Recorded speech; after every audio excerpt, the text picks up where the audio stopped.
Rich is a member of the U.S. Partner Forum from the Southwest, and he has hosted some of the student research symposia, and he has done some great work with Dr. Janelle Johnson, who I let her in the room against my better judgment, but hopefully that works out all right for us.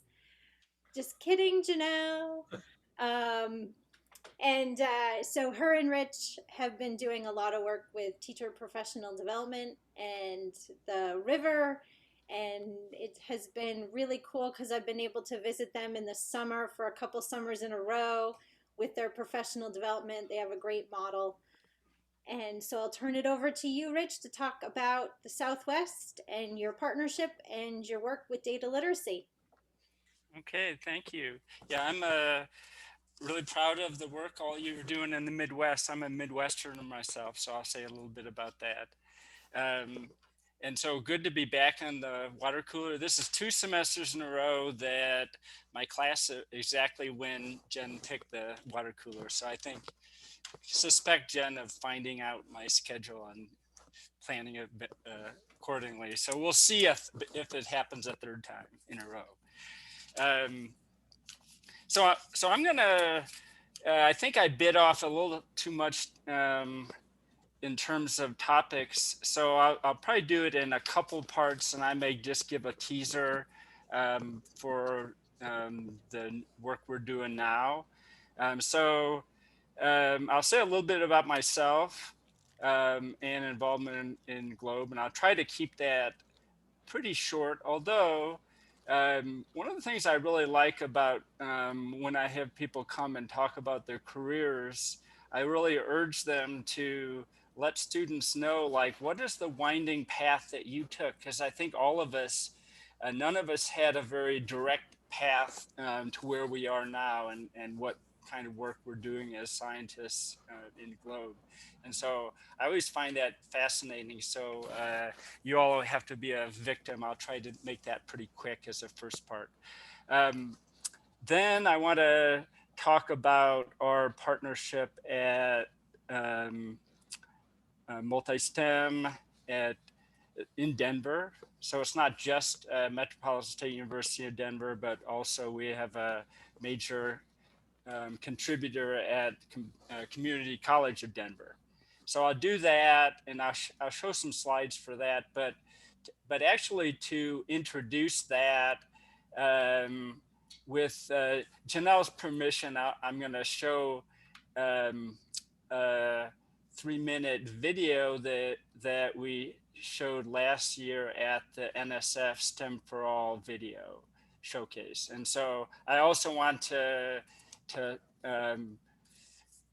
kind of alert all of you that it's a fun time and a lot of good videos out there. And we have another one this year that I'll talk a little bit about as well. I'm doing that with Sammy Shaw, I think, is on the call. She's a AmeriCorps year of service volunteer this year. And so she put this one together. The STEM for All video showcase starts tomorrow, so we're obliged not to show it to the public yet. But I know that we have some other ones that I think I saw Sarah is doing another one, did one last year and this year again.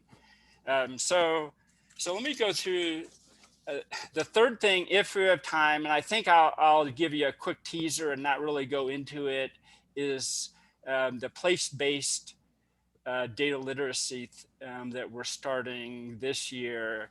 And we're focusing mostly on the Platte River, although we're also going to look at that on the plains for our abbreviated, I guess abbreviated, it isn't the right word, but we're doing a smaller scale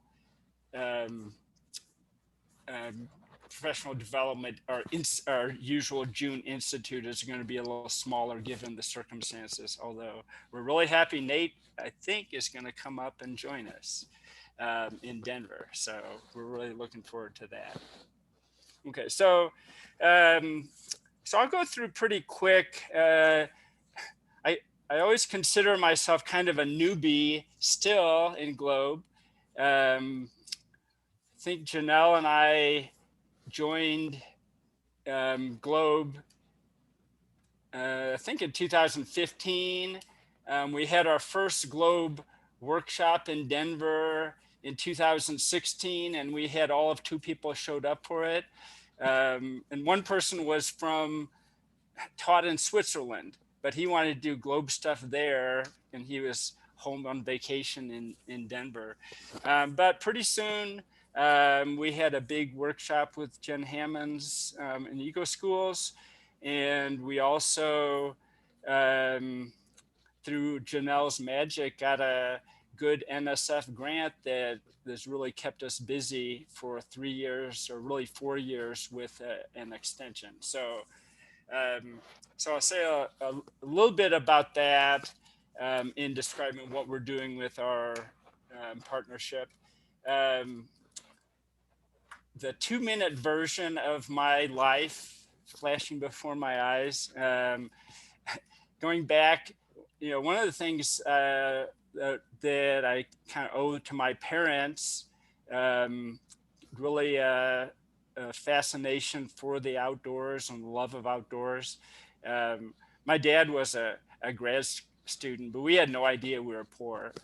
We would go out on picnics, and I'm a twin brother, and having a 5-year-old twins is a handful. So we were at the picnic. Our task was to clean up the whole picnic grounds, and as a reward, we got to keep all the bottle caps we could find. And so we had a huge bottle cap collection until several years later, my mom got tired of it and we had to throw them all out.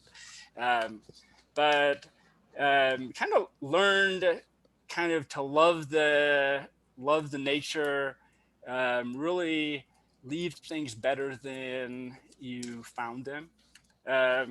So my brother and we were I guess we were introverts, not really to ourselves, but we didn't really need other friends. We were good for ourselves. So our fascination was with maps, math. I have my Globe hat that has the 3M logo. So I tell people it's math, maps, and meteorology third. So I came around to meteorology later.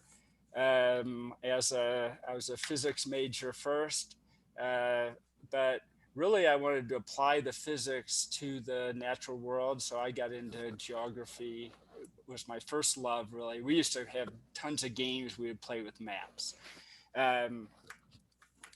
So after doing, I think after my physics degree, I taught agricultural education in the Peace Corps in Africa. And that's where I really was interested in the climate, starting to see climate. They were already experiencing climate change back then. So did a lot of different things, taught high school for a while, but ended up, now I've been stable 24 years now at Metro State University as a meteorology professor. And really, I teach meteorology. I still think of myself as a geographer, climatologist. So, so that's my quick background. Oh, my twin, he was an environmental geologist who is now retired for a couple years, and he spends his time. He goes out on a walk on the Platte River, 20 miles from Denver, and his passion now is bird watching. So he has a goal to go out. I think 300 some days this year and count the species of birds, and he averages about 30. So there's a ton of interesting things, from pelicans to lots of herons, all kinds of bald eagles, or where he lives. So when I go out on a walk with him, maybe once a week, retirement is looking kind of good, but I have a feeling I'm going to have a few more years ahead of me.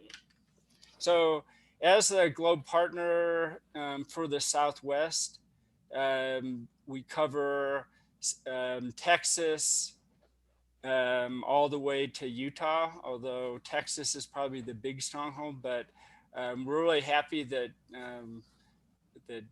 Colorado and New Mexico especially are having a lot of collaborations and doing a lot of things together. So what I'm going to do now, and I think this will work, Sammy and I tried this out. If I can share my screen, I can show a quick, this is a 3-minute video, if I can find that. So I'll share my screen, and I have this on closed caption in case the sound is kind of low. So it's only about 3 minutes. So see if that works. Thanks for joining me for a community-based approach to engaging students and teachers. I'm Janelle Johnson of Metropolitan State University of Denver and the PI of an NSF iTest grant called Multistem. We conceptualize our work as occurring in these 4 intersecting spheres. There's a focus on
Okay, I'll unmute. Hopefully you could hear that well enough. So I want to just go through a few slides kind of describing our partnership. And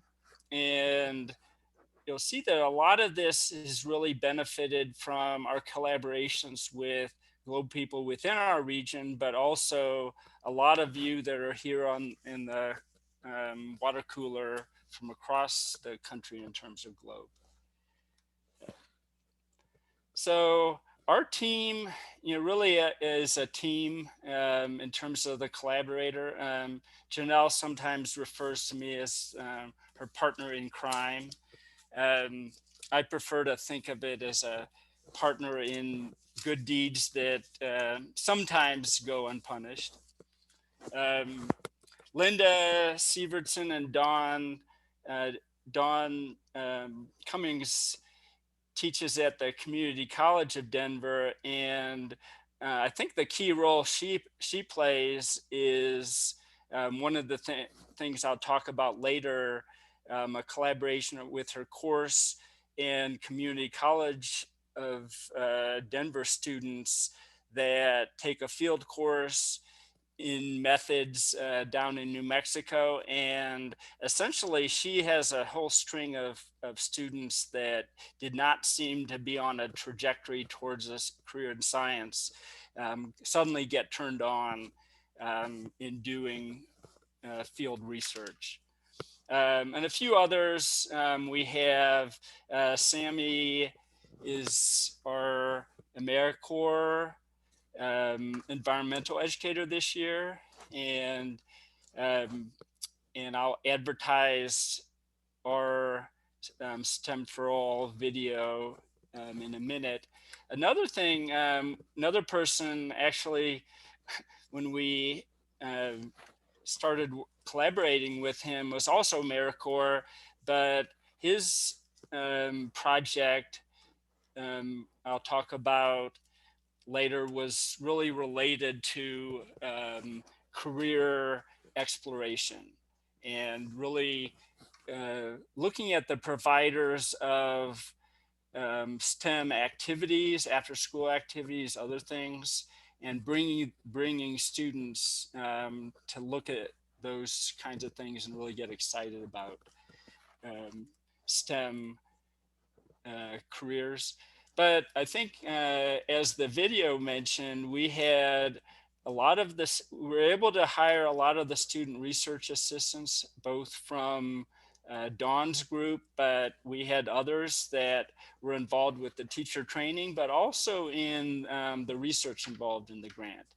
The teacher leaders, I think you heard Kay and a couple others there. We're considering Nate, one of our teacher leaders as well.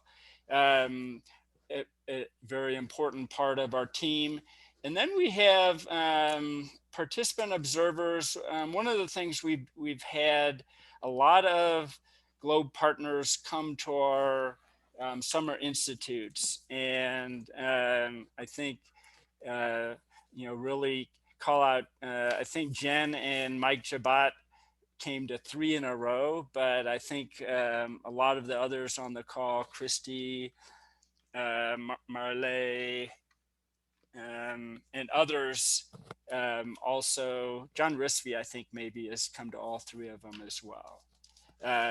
So I'll talk a little bit about that. But then the teachers and students, we're kind of relying on our teachers to get out there and do things with students.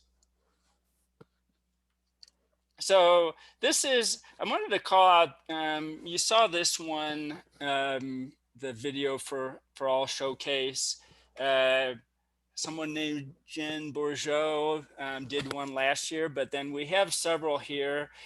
These ones you can go in and see, just look up NSF STEM for Video Showcase 2020, and you can see these, and they're pretty amusing, interesting to see.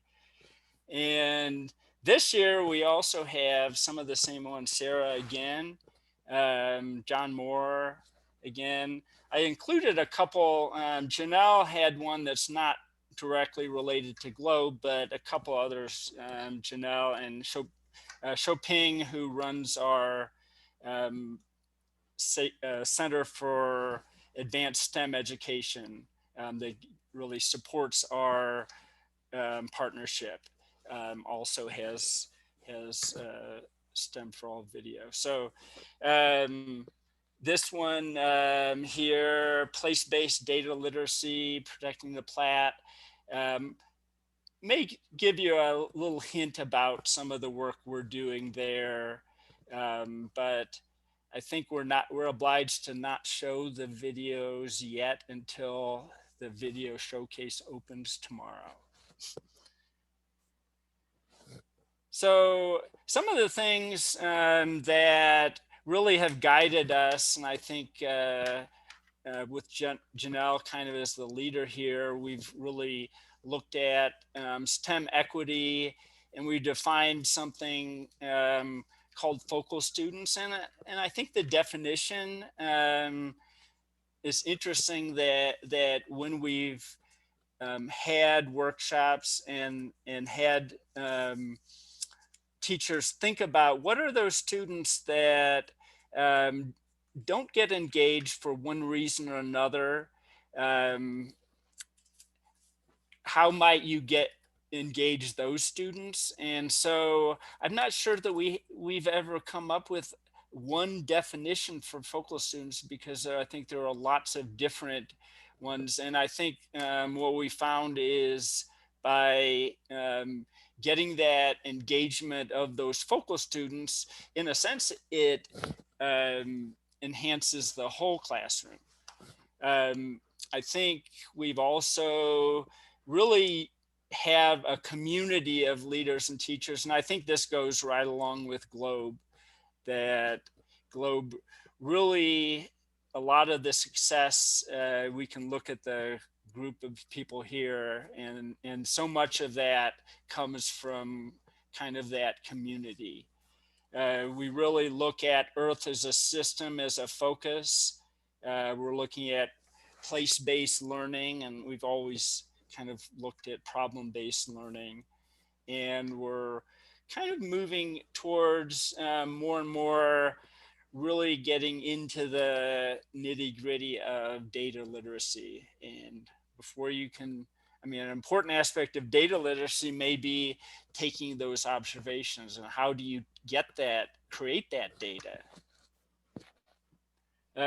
So yeah, these are just a few pictures here. This is some of the career expos that Josh put together. We have teacher workshops. One on the left is at the Powerhouse in Durango, Colorado, where we were surprised. I think the majority of the participants came up from New Mexico, drove an hour plus in order to take part in that. Let's see.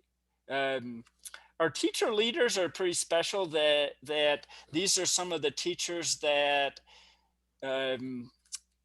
that attended a lot of our workshops and ended up leading. We did our versions of water coolers without paying any royalties to Jen for that. We'll owe her sometime down the road, maybe. And so these are some of the pictures from some of those activities with some of our teacher leaders, and particularly, I think just kind of put in here, asking the right question. That's a Mike Chabot thing. But you know, always be curious, always asking those questions, being very intentional about asking those questions. And so kind of included that here. One of the nice things about working with the teacher leaders also is we were able to take some of our research assistants and do some near peer mentoring. And you know, an old guy like me showing up, as enthusiastic as I might be, don't hold a candle to a near peer, probably a little cooler than I am. So we have done these summer institutes, and we started in 2017, and we had these on the Rio campus. We had different themes, and really appreciate the input from all of the very experienced Globe partners that were able to come and help us with these. Um, Unfortunately, we're really looking forward to holding one at the Rio Mora National Wildlife Refuge in June of last year. That one got canceled, and we weren't able to get that in place again this year. And so I'll say a little bit more about Dawn's class at Rio Mora and kind of that model that we've been looking at. And we're trying one, I called it Rio Mora North, or Rio Mora del Norte, at our local Rocky Mountain Arsenal Wildlife Refuge. And so we are doing this scaled back in terms of the number of participants, outdoor distancing, and we have some approval to do some things. So we're really looking forward to getting back out there. So this is a picture of Rio Mora. And so Dawn has had a lot of community college students who have never, many of them haven't had a science class before. And just an astounding number of them come off of that week field course, and it changes their life. So one of the things about Rio Mora that we're proud of is through our grant, we're able to support those students that many of these community college students wouldn't necessarily have the luxury to take a week and pay the tuition for a field course. And I think that's one of the themes that we've really worked on at the SRS, is really to get engagement from those students. And it's really exciting to have those students that perhaps are having one of their first trips outside of the state they live in. So speaking of the SRS, I think this was where I first really got involved in the bigger Globe community. And a lot of it was also supported. The grant gave me a little time to be working on some things. So without knowing what I was doing, I volunteered to host the Southwest region in 2017, and then spent the next several months beating the bushes, trying to find teachers in Colorado who would participate. Had modest success, but we were far outnumbered by the Texans, and so a good bunch of students drove 2 days from Texas. They sheltered in a church to avoid a tornado. Then they came through some snow in Colorado to get here, so they had some good memories.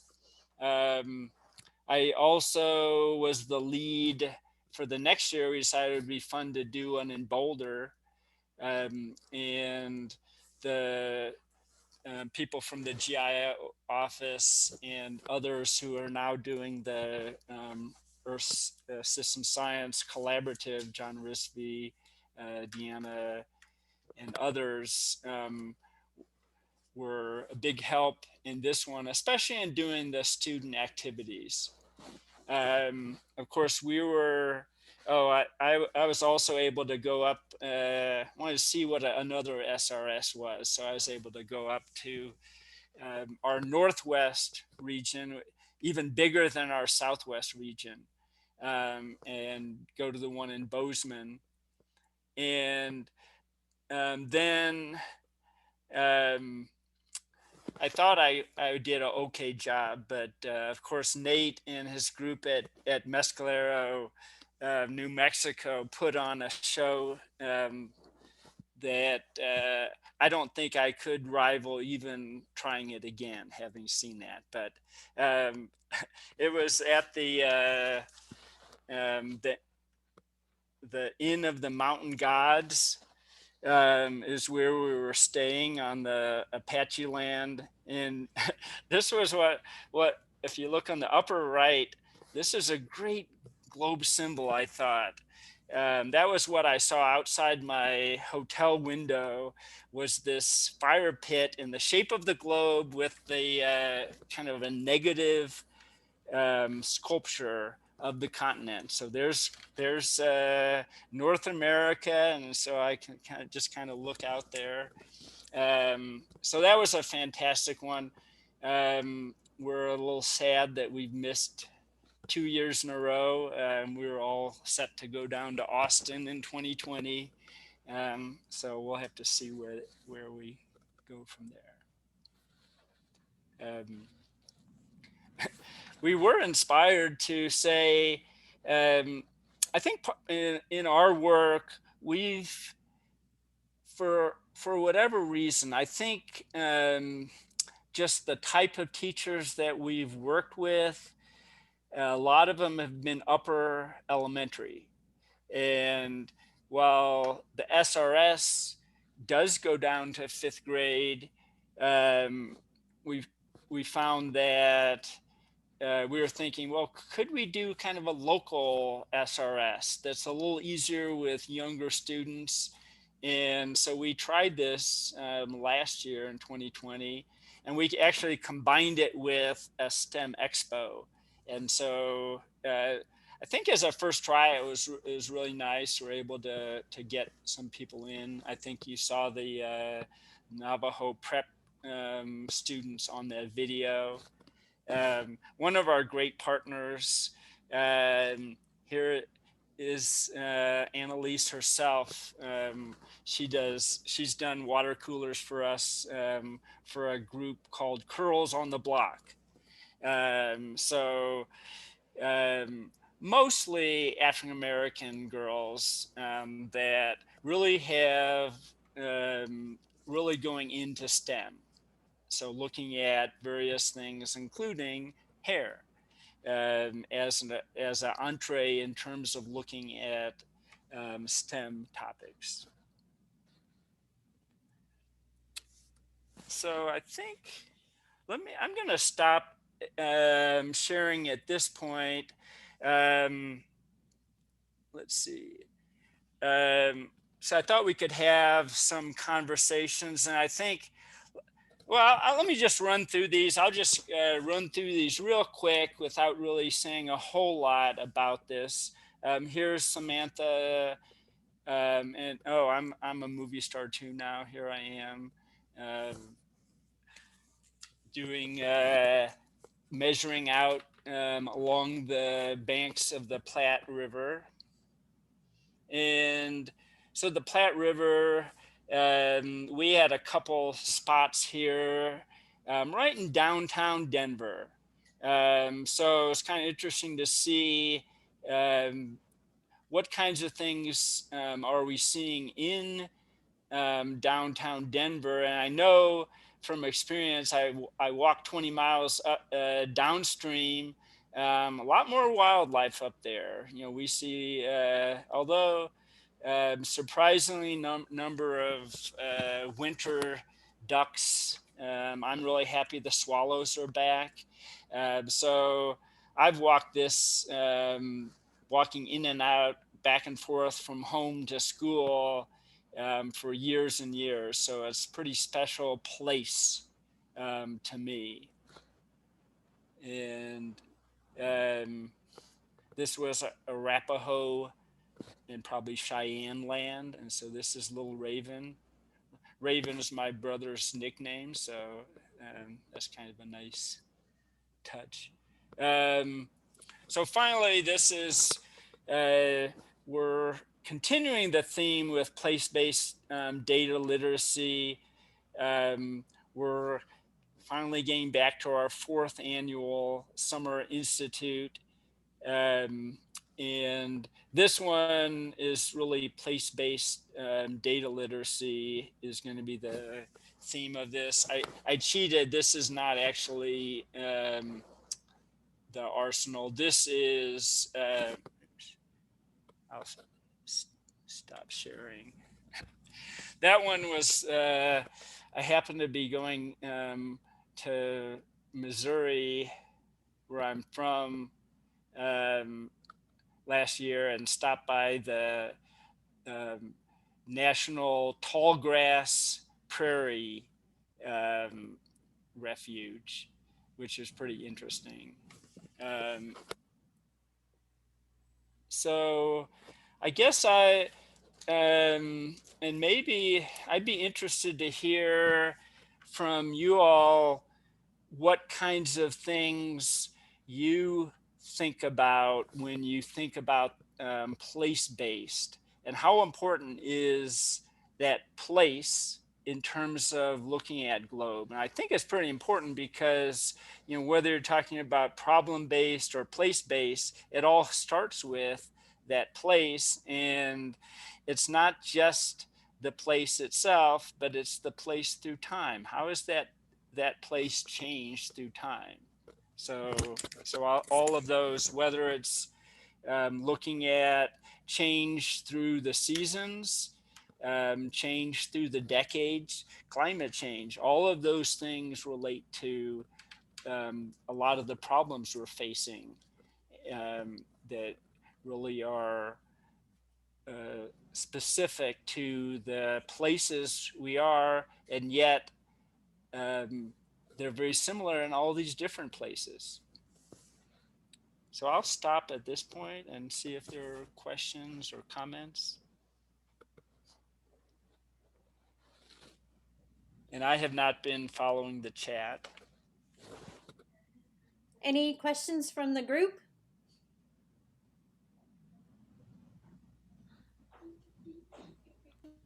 I just want to thank Richard for a great presentation. And thank you for sharing your background and especially your hobby of your twin brother. It's just really amazing. Yeah. And place-based programming activity has been a while very well known, but I have a feeling that it's becoming more and more sort of, there is more demand for it now, and there are important reasons for it. So I just want to thank you for your great presentation. I don't have a question. I am just in awe of everything you're doing. Yeah, it's a fantastic job that you're doing, and really what you do for the students and for educators is really great. Thank you. Thanks.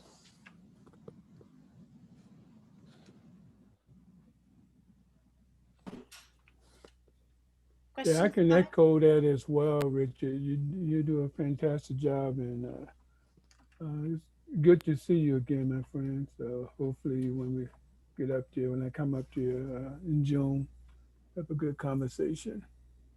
Thanks. Yeah, I abbreviated my bio. I was elected the quietest. Well, we did things by gender back then. So it was I think I tied with my twin as the quietest boy in the high school. So so I'm an introvert that pretends to be an extrovert. I have a quick question to both of you on the issue of place-based learning. It's a really big area of interest, I think, for all of us. It seems that the affective side of learning really, reveals itself when you're talking about place, and it's connected to home and so forth. So there's data and things to be collected. I think that your point is really great about change over time and so forth. But I was just wondering, have you incorporated any place-based dimensions in your evaluation at all? Like, have you asked either the teachers? I don't think you don't work directly with students, right? But have you asked the teachers at all how a place-based approach has contributed to the kids' learning or anything like that, or how are you measuring that at all? I'm just curious. Yeah, I think we've incorporated it to some extent throughout our. We had the 3-year grant and it turned into a 4th year. So I think we've incorporated it somewhat, but I think we've really intentionally focused that as the real thing just recently. And so at this point, we've done a lot more planning than anything else. We're saying, what can we do this year? You know, and a lot of our teachers are just kind of hunkered down. And so we're really looking forward to maybe, you know, in the next year, we've planned some things out, we've done some things. So I think that's a great idea that we haven't really set that in place yet. So I think we're still doing the planning stages for the project. Yeah, no problem. If you do develop some tools, I think we're interested in, you know, how do you even know whether place-based, what it means to them, you know, or whether you just take it as an assumption or how it's just tricky. But yeah, so just to share tools down the line. Yeah. We we did, as you know, Svetlana, we put in for funding to continue Multistem, but through a Noise Track 4 grant that wasn't funded. We were trying to scale Multistem across the state and really hit what are referred to as professional development deserts. Colorado is one of those places with a real strong urban-rural divide, and really underserved, highly underserved communities in a lot of parts of the state. And so the idea was to have teachers from across the state, teams from across the state, attend our summer institute and then go back to their communities and put their learning into place, you know, in their home communities, and for us to kind of continue learning from each other. So that wasn't funded under Noise. So we're kind of trying to seek out some other avenues, but I love that idea for evaluation. I think that's really key. The evaluation that we had in the first part of the grant was certainly more kind of like satisfaction with the workshops, that kind of thing. But I think it's really a smart idea to shift that focus to the outcomes in terms of place-based learning. So thanks for bringing that up. Yeah, I might mention, you know, it seems like Elena Sparrow and, you know, I know Christy's on, I think on this call, doing some really cool things in terms of the communities up in Alaska. And so I think that's an inspiration for us. Yeah. I think for a lot of us, yeah. Well, thanks for bringing that up. I was reflecting as you were talking about growing up along the South Platte River in Colorado, and place-based education was built into my high school learning back in the early 1990s. And now being up in Alaska, with Indigenous communities, place-based learning it is learning, but it's also family, it's community. So you might not use the words place-based because it's kind of an oxymoron. You know, we're all in a place. So instead of learning about that place, it's just listening to stories. Like you said in the chat, attachment to the land, how that land and humans are connected and never separate. You know, that the humans aren't, it's not like in the biblical, you know, perspectives that people sometimes think of dominion over the land. It's more interconnected with and stewards of the land. And so once students get that, like that feeling from listening to elders and listening to stories about a place, then they're not afraid of being part of that and learning about it. But what I struggle with a little bit are all of the newcomers, like myself. I've only been in Alaska for 3 years, and I'm new to this place, and I want to respect it. And other students are in this boat where they're like, okay, I want to learn about this place, but it's not mine to learn about. And so that's what I'm struggling with now. We've two military bases really close by, and so these students feel like they're there just a little bit, and they don't want to get too connected. They don't want to get too attached. Mhm. So if any of you have ideas about how through science they might get those transferable skills, and then they can take a piece of that place with them wherever they go, wherever they study next.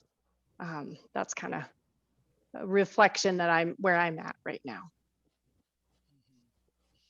Yeah, there are a lot of, kind of social aspects that get into the science. One of the things in Denver area, the Platte River has been that area that you still hear people saying, God, I wouldn't go near that place. It's terrible, it's dirty, it's polluted.